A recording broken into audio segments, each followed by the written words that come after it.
Welcome back to Sam's Safe Space, where it's a safe space to be you. Today, we're talking about something life-changing. Rewiring your brain so good things can actually find you. Here's the truth. Most of us are walking around with a brain that's been programmed by old pain. Maybe you grew up in chaos. Maybe you've been rejected. Maybe life has felt like one struggle after another. What happens? Your brain learns to expect disappointment. It gets stuck in a loop of what could go wrong instead of what could go right. And here's the painful part. Even when something good does happen, you don't trust it. You're waiting for it to disappear, or you brush it off as luck. Or you don't even notice it because you're so focused on scanning for the next problem. But what if it didn't have to stay that way? What if your brain could learn a new default setting? One where good things feel normal, safe, and expected. That's what we're diving into today. I'm going to walk you through why your brain gets stuck, how to break free from it, and the exact tools to start rewiring your mind so that good things don't just happen, they keep happening. Segment 1, why your brain gets stuck in the negative. Let's be honest. Sometimes it feels like our brain is working against us. You try to stay positive, you try to keep the faith, but your mind keeps dragging you back into old loops. Why? Because your brain's number one job isn't to make you happy. It's to keep you safe. And to your brain, predictable pain feels safer than unknown joy. Think about it. If you've ever left before, your brain tells you, don't get too close, you'll be left again. If you've struggled financially, your brain whispers, don't relax, the money will disappear. If you've been shamed, it says, don't shine too bright, someone will tear you down. Your brain thinks it's protecting you by bracing for the bad. But really, it's trapping you in fear and blocking you from receiving the good. The good news, your brain is like clay. It can be reshaped. Every thought, every focus, every new question you practice is like pressing your fingers into that clay and forming a new pattern.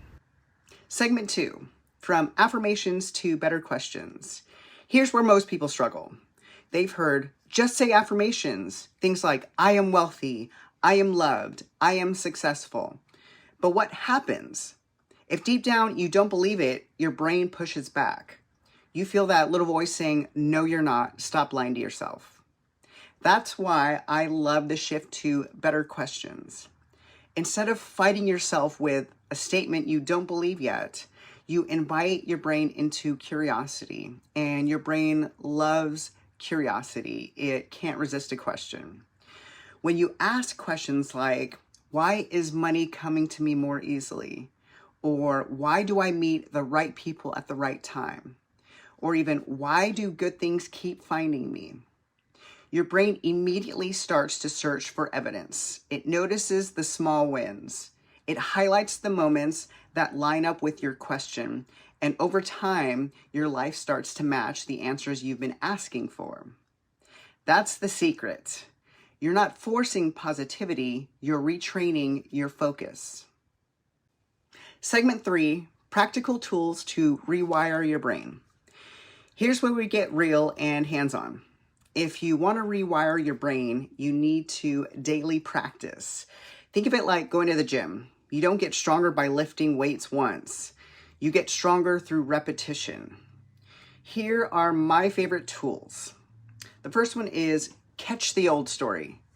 When you notice yourself saying, nothing ever works out for me, pause. Don't shame yourself. Just notice, oh, that's my old rewiring talking.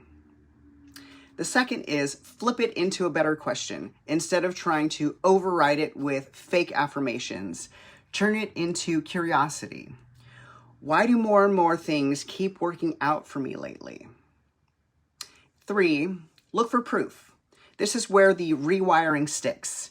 Start noticing small things that match your new question. You found a parking spot. A friend checked in at the right time. You finished a task you've been avoiding. Write it down.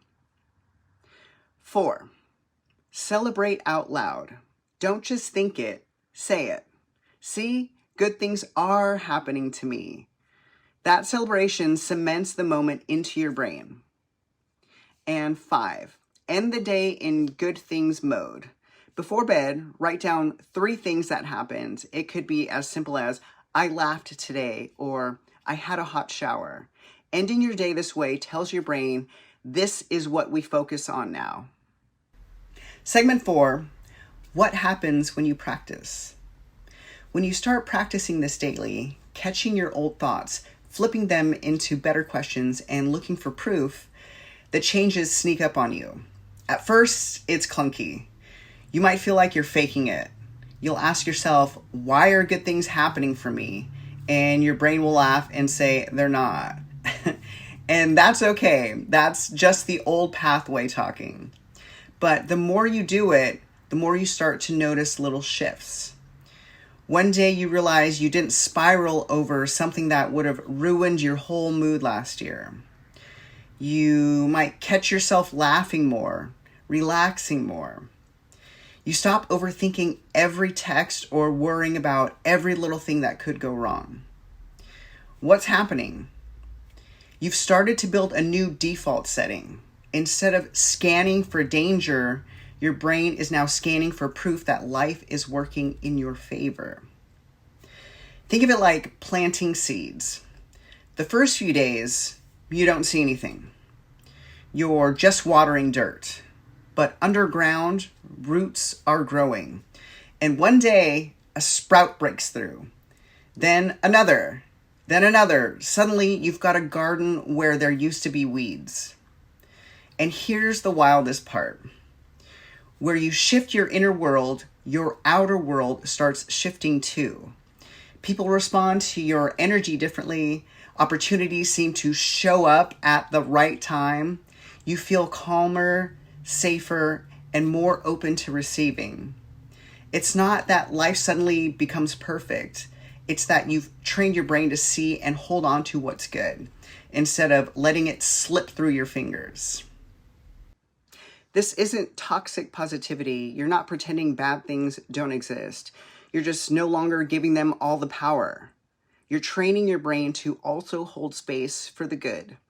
And when you do, you create a life where good things feel normal, not rare. In closing, your brain is always listening. Every thought, every story, every question you repeat becomes a seed you're planting. So let me ask you this. What kind of garden do you want to grow? If you keep planting, nothing ever works out for me, don't be surprised when all you see are weeds. But if you plant questions like, why is my life working out for me? Why am I worthy of good things showing up? Why do blessings keep finding me even when I least expect it? Then you'll start to grow flowers where weeds used to be. I want you to imagine this. Picture yourself a year from now. You've been practicing this for months. You've been asking better questions. You've been noticing the proof. You've been celebrating the wins. Who are you in that vision? How do you walk into a room? How do you respond to setbacks? What kind of people are around you? How much lighter does your chest feel when you wake up in the morning? That version of you isn't far away. It's already inside of you, waiting for new wiring, waiting for you to feed it with better questions and new evidence. So here's my invitation. Start today. Just one question, one moment of proof, one little celebration. And then do it again tomorrow and the next day. Because your brain isn't broken. It's just been taught to expect the worst. But you have the power to teach it to expect the best. And when you do, you'll start to realize something powerful. Good things don't just happen to you. Good things happen because of you. All right, go ahead and close your eyes for a moment. Put your hand on your heart and say this out loud. Good things are happening for me, even if I can't see them yet. Every part, every cell in your body, feel it. Take a deep breath in. Exhale slow. Now ask yourself, why am I ready for all the good things coming my way? Again, feel it in your body. Let your brain sit with that question and spend today looking for the answers. Thanks for being here with me in Sam's Safe Space. If this episode spoke to you, share it with someone who needs hope. And remember, your life is always listening to the questions you ask. So make sure you're asking for good things.